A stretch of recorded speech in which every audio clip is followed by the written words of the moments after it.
What was the hardest decision you've ever had to make? I would say when I stole my mom's car and I drove 5 states away, that was a pretty hard decision. Actually, the hardest decision was turning myself in for that. I didn't really want to. I don't know, I was just kind of bored, and then like I saw the keys there, and I was just like, and I like ran out to the car. 32 years old, a couple years ago, summertime. Father had a stroke, had to dedicate right about 6 months off of work. It was a difficult negotiation. I switched from job site work to remote work and some IT supervision. Like my employees could call me and I could dial in remote from the laptop. It was work that I could do from my father's house. I showed up. He had two of my younger siblings living in his house. I thought I was going to have a whole bunch of help. They had flown the coop. They had disowned him. I was the last of his 9 children, his oldest, to stick around for it. And I went upstairs and discovered that his stroke wasn't from diabetes. It was from a multi-thousand-dollar nitrous oxide habit. So that plunged me into a bit of a despair. But I decided to stick it out anyway.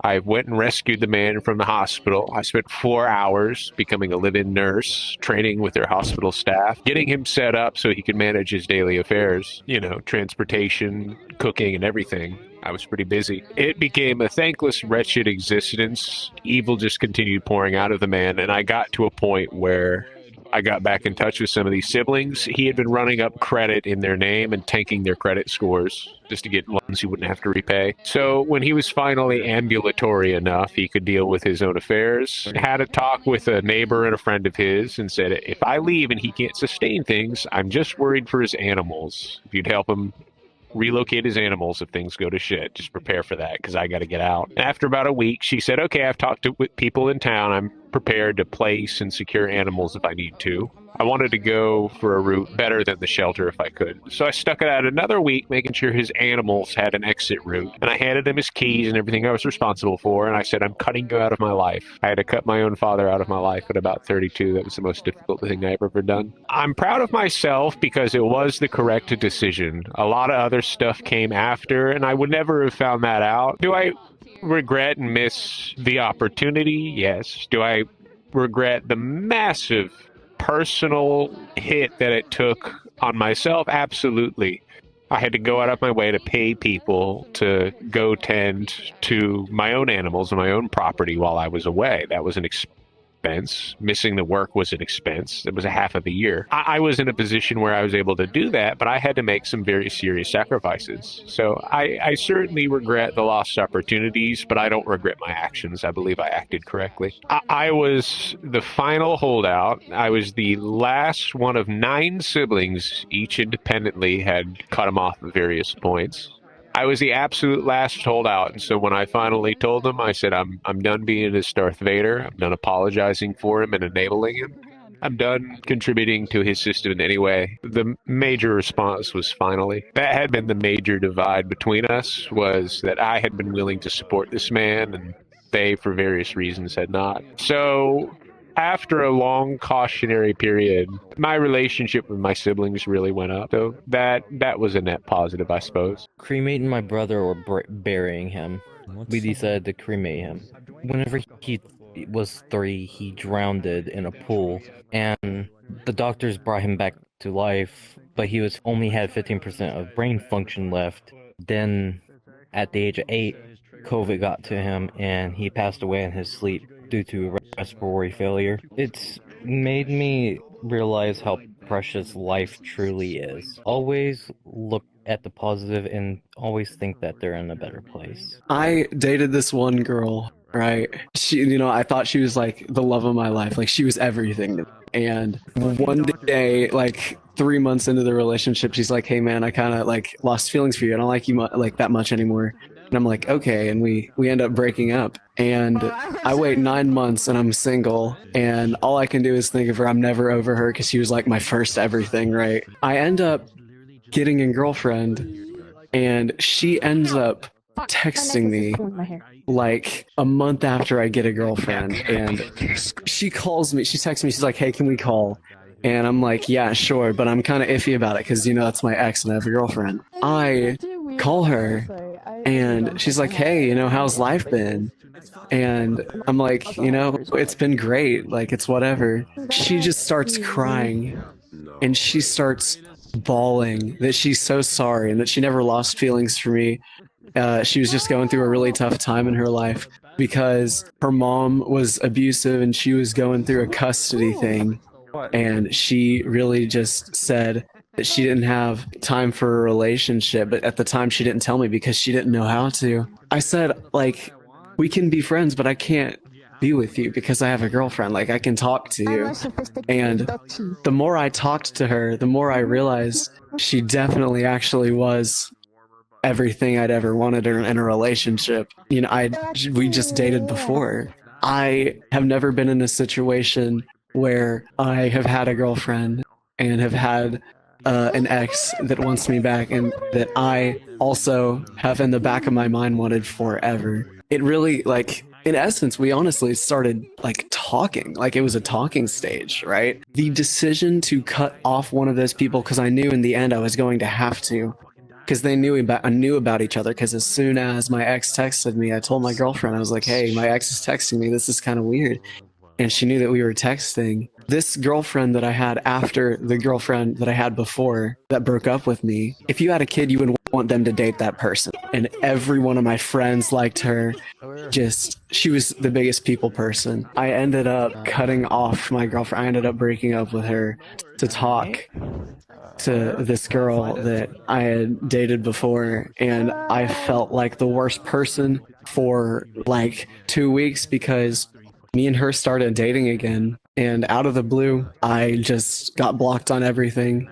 And so I had no more girlfriend, and I had no more ex that wanted me back so bad. So the hardest decision I've ever had to make was choosing two of the sweetest people I've ever met in my life. I had a friend who was low-key doing like dumb stuff. I'm not gonna say what, but it's just heavy stuff. And he wanted me to get involved with it. And I had looked up to this guy my entire life. Like my entire life, looked up to this guy. He's pretty much raised me. And I just had to sit there for a minute and reflect because it was like do what he does and probably not make it very far in life or maybe go find my own truth. It took me a long time and I reflected with my parents. I looked at what's left of my parents, talked with them. It's just a hard decision, but I ended up finding my own self, and I feel like that was probably one of the best decisions, the hardest I made, because I lost a lot of friends that day, but they weren't great. They weren't great people. You always gotta do what's best for you, and don't let other people manipulate you into thinking what's best for you. Up to you. There's always that choice. 2 months ago, right? I work as a security operations at the Coast Guard base, right? Doing one of the operations there.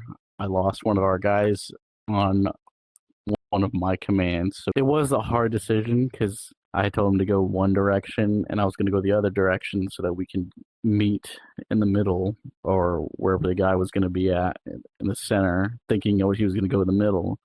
He would trap this one fellow dude. But he outsmarted us, went his direction, got him, and so then I felt like responsible for that. So I see it as one of my hardest decisions, I guess. It was hard to put him in that position to separate from me because normally you work as a team. Multiple experiences along with that one. Maybe 2 weeks ago, I got diagnosed with PTSD. So now I have that to deal with because now I do all kinds of weird stuff when I'm not at work. And so I got some serious symptoms, so it kind of messed me up in the head. Do everything you do in life, do it together. Never do it by yourself.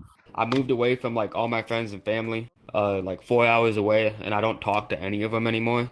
And ultimately, I do think it was a better choice to kind of distance myself and just have more of a fresh start. And like, I miss it, but when I was 18, I moved right out of my mom's house and I was kind of bouncing around from place to place. And I used to be addicted to different assortments of like substances like alcohol. I was really into stimulants too. Like I was doing cocaine for a little bit. Like long story short, I ended up burning a lot of bridges with my friends and family, and I just had to go distance myself away from everything and kind of rebuild myself in a way. And I think it was the better choice. I think there's two sides of it, right? Like I'm proud of finding who I am. You know what I mean? I'm proud of not having to rely on, heavy substances like that because I've cut back on a lot. I don't smoke anymore. I don't drink. I only do like nicotine and caffeine, so it's not like any altering substances.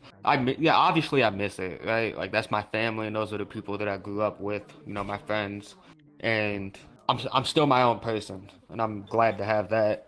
A lot of people say it, but you live once, and it is your life.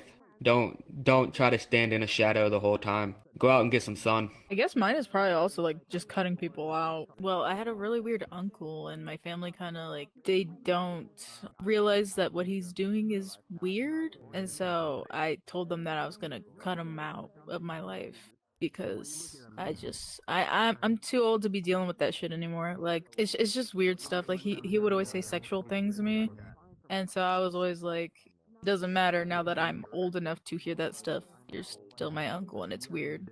But he wouldn't back down, so I said that I was gonna cut him out, and my family still tries to like I guess heal that bridge between us, but he doesn't feel sorry for what he did, so I'm not gonna go back on that. Choosing whether or not I had to go into debt to save my cat or put him down. This is kind of a funny one. He was just really constipated and full of poop. If you can't tell, obviously I play VRChat, so I'm fucking unemployed. So I don't have a job right now. I don't have any saved up income. I had to get like assistance from like friends to help pay for him to go to the vet and have 3 enemas and pay for prescription food for him. He was supposed to be my shitty little garbage cat that I got for $50 from the Humane Society because he was the last one there. And he's cost me like $5,000 in like the last month and a half. But I would do anything for that boy. Here, I can share a picture of him. Oh yeah, that'd be great. His name is Odin. Oh my god, he's so cute.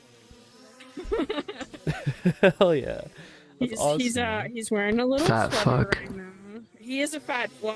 He's full of poop. As mean as it is to say, don't put yourself in a situation if you can't hypothetically afford it in the future. I know having an animal is therapeutic, but it is also very, very stressful when you are not in a financial position to support the animal in their time of need. If it'll save you the emotional pain of not freaking the fuck out when you need to take your cat to the vet and you're not in a position where you can't, just don't get the animal. It's a pro and a con. I love having him, but I also like not spending like $5,000. Letting go Letting go of what? of everything, being my own person for however short time that was where I was free. What caused you to let go? Seeing where my life was going. I mean, I was free from a lot of things in that moment, but I went back to it. Just drinking almost every day, like I am now. Just tired all the time. I thought I let go. I thought I did. I made a decision to let go, but I never did. I'm still looking for, I don't know what.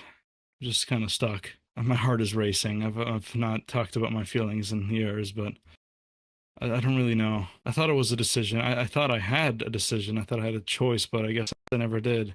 I'm just kind of stuck, and nothing's moving. It's all just staying still. But my mind is moving. It's like everything's catching up.